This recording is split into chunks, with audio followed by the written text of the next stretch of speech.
सत्य नाम आप सभी को मेरी तरफ से साहिब बंदगी। पिछले पार्ट में हमने यह जाना कि किस प्रकार काल मनुष्य को कितनी ज़्यादा पीड़ा देता है, अर्थात मनुष्य को सताता है, और सद्गुरु साहिब हमें किस तरह सत्य मार्ग दिखाकर सत्यलोक पहुंचाते हैं। तो चलिए आगे की स्टोरी इस पार्ट में जानते हैं। कबीर साहिब धर्मदास जी साहिब से कहते हैं कि जब सत्य पुरुष ने सत्यलोक में ज्ञानी जी को पुकारा, तब ज्ञानी जी तुरंत सत्य पुरुष के पास पहुंच गए। सत्य पुरुष ने ज्ञानी जी को देखकर तुरंत आदेश दे दिया, हे ज्ञानी, तुम तुरंत संसार में जाओ और काल से जीवों को बचाओ। निरंजन संसार में जीवों को बहुत कष्ट पहुंचाता है, इसलिए हे ज्ञानी, तुम संसार में जाकर काल माया द्वारा फैलाया हुआ जीवों को फंसाने के जाल को काट दो। यहाँ निरंजन और काल एक ही है। ज्ञानी जी ने सत्य पुरुष से निवेदन करते हुए कहा, हे साहिब, आप जो भी आदेश देंगे वह सत्य है। मैं आपके आदेश का पालन करने के लिए प्रतिबद्ध हूँ। तब सत्य पुरुष ने मुझसे कहा, हे योग्य संतायन, तुम संसार सागर में जाकर सत्य उपदेश देकर जीवों को चेताकर काल जाल से मुक्त कर दो। मुझे जानकारी है कि सभी जीव काल चक्कर में फंस गए हैं। हे ज्ञानी जी, तुम बड़ी चतुराई से जीवों को काल से छुड़ा लाओ ताकि वे आनंदमय हो जाएं। काल का व्यवहार जीवों को फंसाने में बेहतर हो गया है, इसलिए समस्त जीव निरंजन को ही सर्वेश्वर समझकर उसी के चरणों के ध्यान में लीन हो गए हैं। तुम जीवों में ज्ञान व अज्ञान को मत देखना, बल्कि जीवों का मेरे प्रति प्रेम भाव देखकर उन्हें काल से बचाना। सहज ढंग से दीनहीन होकर संसार में जाकर प्रकट हो जाओ और जीवों को चेता कर काल से छुड़ा कर ले आओ।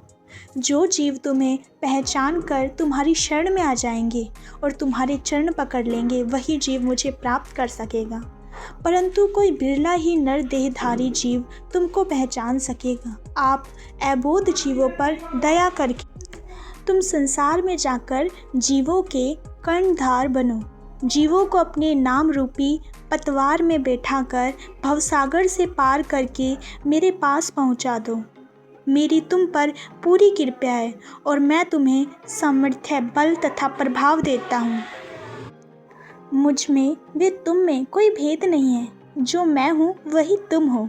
जैसे पानी में पानी की लहर होती है, जो मुझ में व तुम में भेद मानेगा, उसके मन, मस्तिष्क तथा शरीर में काल अपना अड्डा बना लेगा। तुम शीघ्र संसार में जाओ और जीवों के खेवटियाँ बनकर उनको भवसागर से पार करके सत्यलोक पहुँचा दो। कबीर साहिब धर्मदास जी साहिब से कहते हैं कि इस प्रकार सत्य पुरुष का आदेश होते ही ज्ञानी जी सत्य पुरुष के चरणों में शीश झुकाकर संसार की ओर चल दिए। संसार में पहुँचते ही मिथ्या परपंची निरंजन ने मेरे चरणों में सिर टेक दिया। इस प्रकार ज्ञानी जी के श्री चरणों में माथा टेककर निरंजन बहुत अधीर होकर प्रार्थना करने लगे और कहने लगे, हे साहिब, आप इस संसार में किस लिए पधारे हो, उसका कारण मुझे भली भांति समझाइए। हे दाता, क्या इस संसार के सभी जीवों को चेताकर सत्यलोक ले जाओगे? तब तो मेरी आपसे कर्मबद्ध प्रार्थना है। आप तो मेरे बड़े भाई हो और मैं आपका छोटा भाई हूँ। मैं हाथ जोड़कर आपसे प्रार्थना करते हुए आपके चरणों में पड़ता हूँ।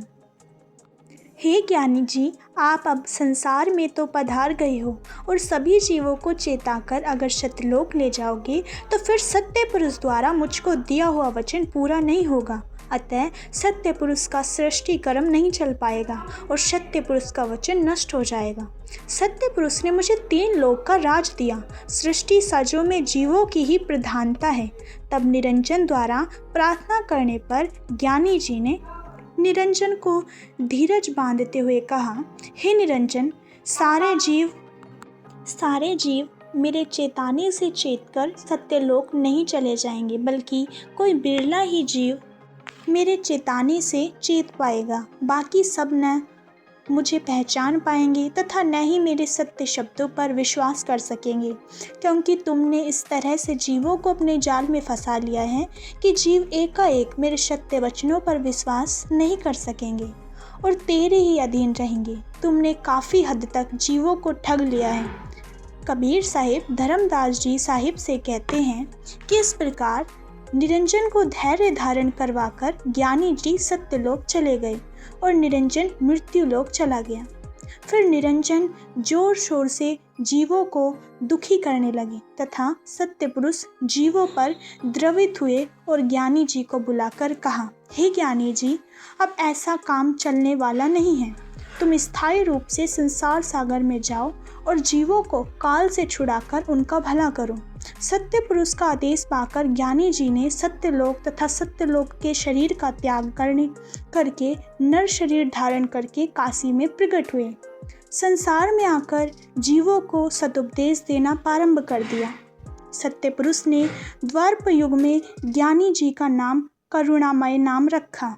उस समय जीवों पर काल का इतना प्रभाव था कि कोई भी जीव मेरे सदुपदेशों को नहीं समझ सका और काल के जंजीर में सभी जीव जकड़े हुए थे। फिर भी मैं अधिकारी जीवों को चेताने के लिए दिन रात भ्रमण करता रहा। इस प्रकार जीवों को चेताने के लिए घूमते फिरते मैं गढ़ गिरनार में आया। उस समय गढ़ गिरनार में राजा चंद्रविजय का राज था। राजा चंद्रविजय की रानी साधुओं की सेवा बंदगी करने में अपना गौरव समझती थी। राजा चंद्रविजय की रानी इंद्रमती संतों के बिना दर्शन किए एवं भोजन कराए बिना वह स्वयं भी भोजन नहीं करती थी। इसलिए वह संत दर्शन के लिए अपनी अटारी अथवा महल के झंझोर के बाट जोहती रहती थी। जिस दिन रानी को किसी संत के दर्शन नहीं होते तो वह सूख सी जाती थी और बिना खाना खाए ही सो जाती थी। अतः रानी ने संतों के दर्शन के लिए अपने शरीर को ही कमज़ोर कर दिया। इस प्रकार संतों के प्रति रानी का बहुत अधिक प्रेम देखकर मैं रानी की महल की ओर चल दिया। जब मुझ पर रानी की दृष्टि पड़ी तब रानी ने अपनी दासी से प्रेम पूर्वक कहा। रानी इंद्रवती ने दासी को समझाते हुए कहा, हे दासी, देखो कोई संत आते हुए दिखाई दे रहे हैं। तुम तुरंत उनकी अगवानी करने के लिए दौड़कर जाओ और उनको साष्टांग प्रणाम करके मेरे पास ले आओ। आगे की स्टोरी जानने के लिए नेक्स्ट पार्ट का वेट करें। Like and subscribe my channel. Thanks for watching.